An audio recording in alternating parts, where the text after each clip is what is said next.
su buen pasar económico. Este padre era un hombre de hacienda, tenía empleados y tenía 2 hijos. Entonces el menor de ellos viene y le dice, padre, ¿por qué yo quiero que tú me entregues mi herencia? Yo quiero que entregues mi herencia y yo poder hacer lo que quiera con ella. Y el padre accede, no nos interioriza más allá en la historia de este preámbulo del comienzo de la historia. Dice que les entrega a los 2 hijos, no solamente al menor.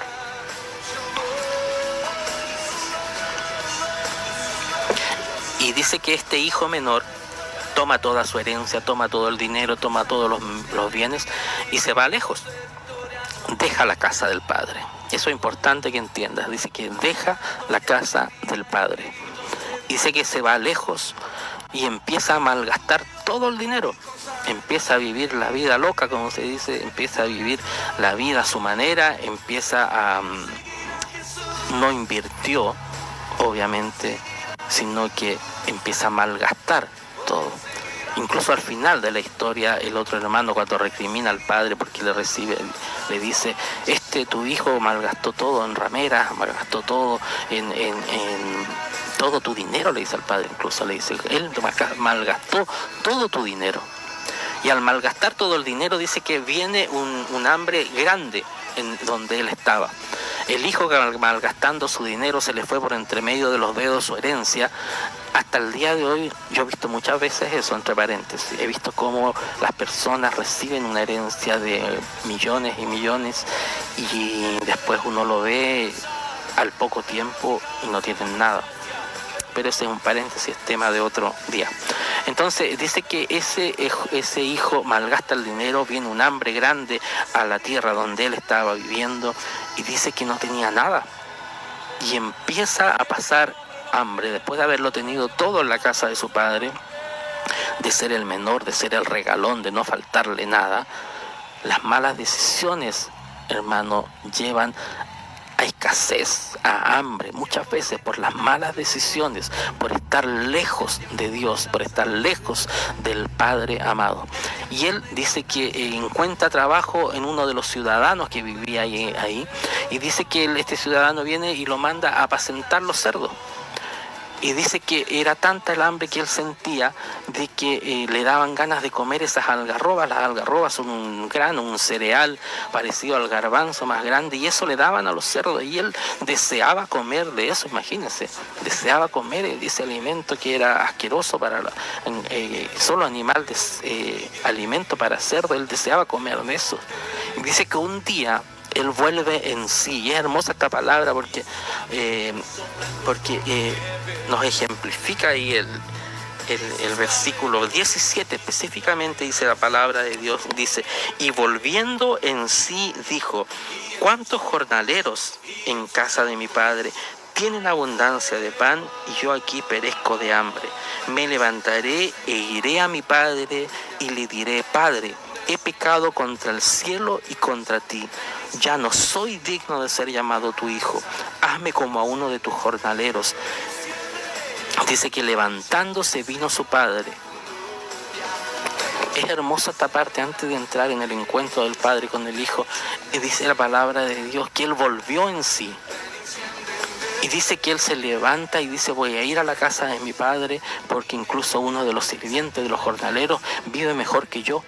Y él necesitaba saciar esa hambre. Una persona cuando está lejos de Dios tiene un hambre, vive mal, tiene un hambre espiritual y tiene una vida pero pésima lejos de Dios.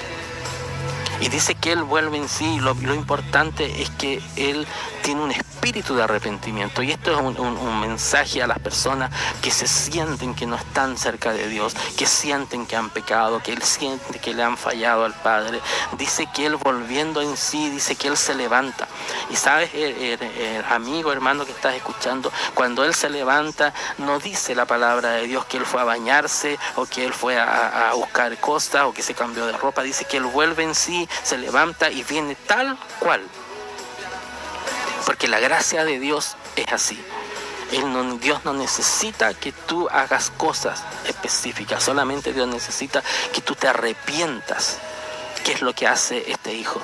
Dice que él se arrepiente y le dice al Padre: he hecho lo malo ante ti y ante Dios. He hecho lo malo, y eso es un arrepentimiento. Dios no está pidiendo que hagas esto o hagas lo otro, o prepares esto o prepares lo otro para acercarse a Él. Dios te dice en esta mañana que tú te acerques al Padre tal como estás. Y dice que el Padre lo vio de lejos, y esto es hermoso porque el Padre, al verlo en el horizonte de lejos, quiere decir que ese Padre se preparaba cada mañana para ver, cada atardecer se paraba quizá ahí en el hall de su hacienda, de su casa, y miraba a lo lejos, quizá buscaba un lugar alto y miraba en el horizonte el camino a ver si el Hijo venía, porque él, cuando el Hijo vino, dice que lo vio de lejos. Y así Dios te está mirando y te está esperando.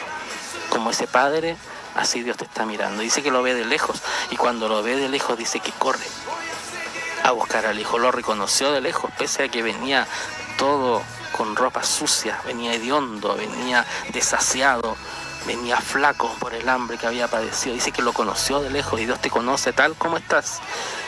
Pese a la inmundicia, al pecado, Dios te conoce tal como estás y te está mirando en este momento. Dice que el Padre corrió, lo abrazó y le besó el cuello. Y no solo eso, dice que mandó a buscar vestiduras, dice que le puso un anillo en su dedo, dice que le puso calzado e hizo fiesta. Así el Padre te está esperando que tú tomes esa decisión. Yo quiero contar una experiencia. Hace unos años atrás, cuando yo vivía en Tomé, estaba a cargo del grupo de jóvenes, y surgió la oportunidad de ir al internado de Tomé, donde vienen muchos niños de todos los campos, los alrededores, y vienen a estudiar y se quedan ahí. Y pudimos ir a ministrar ahí un tiempo, y me acuerdo yo, como que si fuera ayer, la primera vez yo hablé. Y uno, cuando va a un lugar, no tiene a veces tantas expectativas de lo que Dios puede hacer. Lo hace en obediencia o porque siente que Dios le puso en su corazón eso. Y yo empiezo a relatar esta misma historia del hijo pródigo. Y después de relatar el hijo pródigo, hago un llamado y le digo a cada uno de ellos: el Padre te está llamando.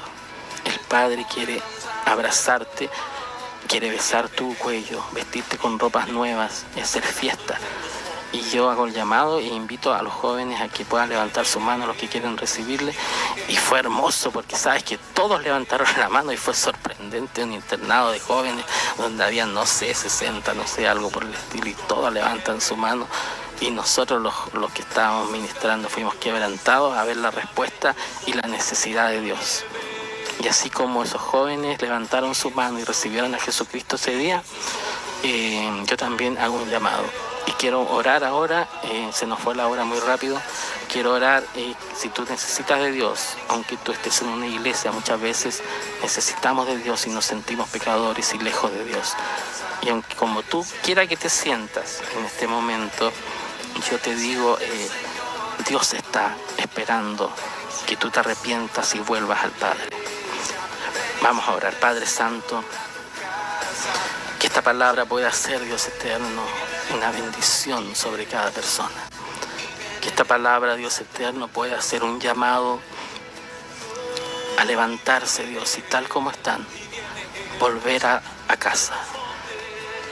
Volver donde el Dios amado, que está esperando, que está mirando el horizonte, el camino, a ver si nos venimos, a ver si venimos arrepentidos, reconociendo que hemos pecado, Señor. Visita cada corazón de cada persona, transforma esas vidas, llena esas vidas de tu presencia, llena esas vidas del necesitado. Haz una obra perfecta en esos corazones, Señor. Te lo pido, Padre, en el nombre de Jesús, en el nombre de Jesús. Amén. Amén. Que Dios